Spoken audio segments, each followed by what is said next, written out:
ரொம்ப அழகா பேசியிருக்கிறீங்க. தமிழெங்கள் உயிர்மை சுட்டிகளில் தொடர்ந்து உங்களுடைய குரல் ஒலிக்கட்டும். வாழ்த்துக்கள். நன்றி. ஸ்ரீ சங்கரா தொலைக்காட்சியின் தமிழ் எங்கள் உயிர்மை சுட்டிகள். இது செந்தமிழ் செல்லத்திற்கான தேடலில் இந்த மேடையை அலங்கரிக்க இருக்கிற அடுத்த செந்தமிழ் செல்லம் அன்பு தம்பி கதிரேசன். வணக்கம் கதிரேசன். வணக்கம் அண்ணா. என்ன தலைப்புல பேச போறீங்க? நேர்பட பேசு. நேர்பட பேசு அப்படிங்கிற தலைப்புல பேச வந்திருக்கிற கதிரேசனுக்கு ஒரு அரங்கு நிறைந்த பாராட்டுகளை கொடுங்க. இது உங்களுக்கான நேரம், இதை சரியா பயன்படுத்திக்கோங்க. வாழ்த்துக்கள். நன்றி. செந்தாமரை காடு பூத்தது போலே செழித்த என் தமிழே, ஒளியே வாழி. அன்னை மொழிக்கும் அவையோர் அனைவருக்கும் அன்பிற்கினிய நல்வணக்கம். இன்றைக்கு நான் இங்கு பேச எடுத்துக்கொண்ட தலைப்பு நேர்பட பேசு. பாட்டுக்கு ஒரு புலவன் பாரதியார் நேர்பட பேசு என்றார். இதையே வள்ளலார் உள்ளொன்று வைத்து புறமொன்று பேசுவார், உறவு களவாமை வேண்டுமென்றார். எனவே அனைவரும் ஒளிவு மறைவின்றி கள்ளம் கபடமின்றி பேச வேண்டும். பஞ்ச பாண்டவர்களில் ஒருவன் சகாதேவன், தருமனின் தம்பி, காலத்தை கணித்து கூறுவதில் கைதேர்ந்த நிபுணன். துரியோதனன் பாண்டவரோடு போராட முடிவெடுத்த போது அதனை தொடங்குவதற்கு நல்ல நாளை யாரிடம் கேட்பது என வீடுமரிடம் கேட்டார். அவர் சகாதேவன் ஒருவனே சோதிடத்தில் வல்லவன், உள்ள செம்மையும் உண்மையும் உடையவன், நேர்பட பேசுபவன். எனவே அவனிடம் நல்ல நாளை விசாரித்து போரை தொடங்கு என்றார். அதன்படி சகாதேவனை சந்திக்கச் சென்றார் துரியோதனன். சகாதேவன் அவரை அன்போடு வரவேற்றார். வந்ததற்கான காரியத்தை துரியோதனன் கூறினான். சகாதேவன் கோள்களை ஆராய்ந்து மார்கழி மாதம் இரவு அமாவாசை நடுநிசியில் சுக்கிர ஓரையில் வீர தேவதைக்கு பூசனை புரிந்து போர்க்கு நாள் செய்து கொள்ளலாம் என தெளிவாக கூறினான். இதனை அறிந்த கண்ணன் பதற்றமடைந்து அந்த நாளில் வஞ்சித்து பாண்டவர்களுக்கு சகாயமாக மாற்றிக்கொண்டான். தங்களுக்கு கேடு வரும் என்று அஞ்சியோ பகைவன் என்று மாறுபட்டோ வேறு எதையும் கூறாமல் உள்ளதை உள்ளபடி நேர்பட பேசிய சகாதேவனின் பண்பை அறிய முடிகிறது.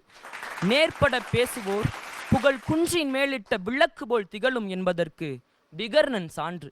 இவன் துரியோதனனின் தம்பி. துரியோதனனின் தீய செயல்களுக்கு துணை நின்ற துச்சாதனன் போன்று இல்லாமல் நேர்பட பேசினான். வீடுமர் முதலிய ஆன்றோர்கள் எல்லோரும் இவனை சான்றோன் என்றே எண்ணினர்.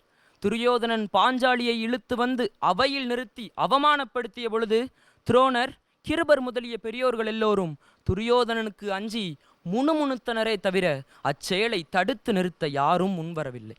இந்நிலையை பாரதியார் நெட்டை மரங்களென நின்று புலம்புகின்றனர், பெட்டை புலம்பல் பிறர்க்கு துணையாமோ என்று பாடியுள்ளார்.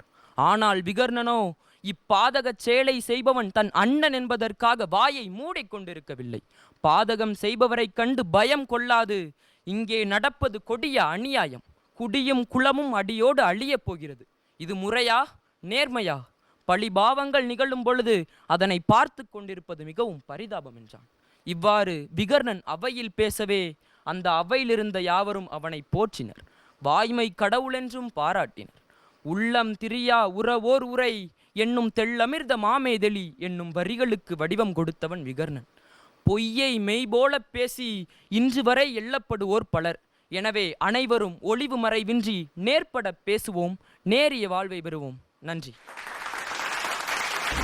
அன்பு தம்பி கதிரேசன் இந்த மன்றத்தில் நேர்பட பேசியிருக்கிறார். பல இலக்கிய புராண இதிகாச உதாரணங்களை எல்லாம் இந்த மன்றத்துக்கு கொண்டு வந்து பேசியதற்காகவே தம்பிக்கு ஒரு அரங்கு நிறைந்த கைத்தட்டல் கொடுக்கலாம். உங்களுடைய இந்த உரை நடுவர்களை எந்த அளவுக்கு ஈர்த்ததுங்கிறத கேட்கலாமா? முதல்ல அன்பிற்கினிய அண்ணன் சொல்லின் செல்வர் மணிகண்டன் அவர்கள். நீங்கள் உடையில் வேட்டிலேயே பல ரகம் இருக்குது. பட்டு வேட்டி இருக்குது, பாலிஸ்டர் வேட்டி இருக்குது. ஆனாலும் கூட சர்வோதயா காதிபவனுடைய காந்தியோடைய கதர் வேட்டியை கட்டி போனால் சில பேரை பார்த்தாலே கையெடுத்து கும்பிடணும் போல இருக்கும். சில பேர் பேச்சை கேட்டால் மகிழ்ச்சியாக இருக்கும், சில பேர் பேச்சை கேட்கணும் போல தோணும். ஆனால் உன் பேச்சை கேட்டுக்கிட்டே இருக்கணும் போல தோணுது. என்னன்னா, மயில் தோகை விரித்து ஆடினா எவ்வளவு இனிமையாக இருக்குமோ, பார்ப்பதற்கு கண்ணுக்கு குளிர்ச்சியாக இருக்குமோ, நான் அனுபவித்து சொல்கிறேன். அந்த 3 நிமிட பேச்சிலையும் ஒரு ஆற்றொழுக்கும் அழகும் நிறைவும், ஒரு படபடப்பு இல்லாமல் நிதானமாக சொல்ல வேண்டிய விஷயத்தை ஒரு நெத்தியடியாக பேசின உன்னுடைய பேச்சு தான் உள்ளொன்று வைத்து புறமொன்று பேசாத பேச்சு. சபாஷ். நன்றி. அற்புதமான வாழ்த்துரையை தொடர்ந்து அன்பிற்கினிய அக்கா கவிதா ஜவஹர் அவர்கள். வணக்கம் கதிரேசன். வணக்கம் அம்மா. தமிழகத்தின் ஒரு மிகச்சிறந்த இளம் கவிஞர் ஒரு கவிதை எழுதினாங்க. தமிழ் கற்ற சான்றோர்களில் பலர் அகம் பேசுவதை விட புறம் பேசுவதையே அதிகம் ஆசைப்படுகிறார்கள் எழுதுனாங்க.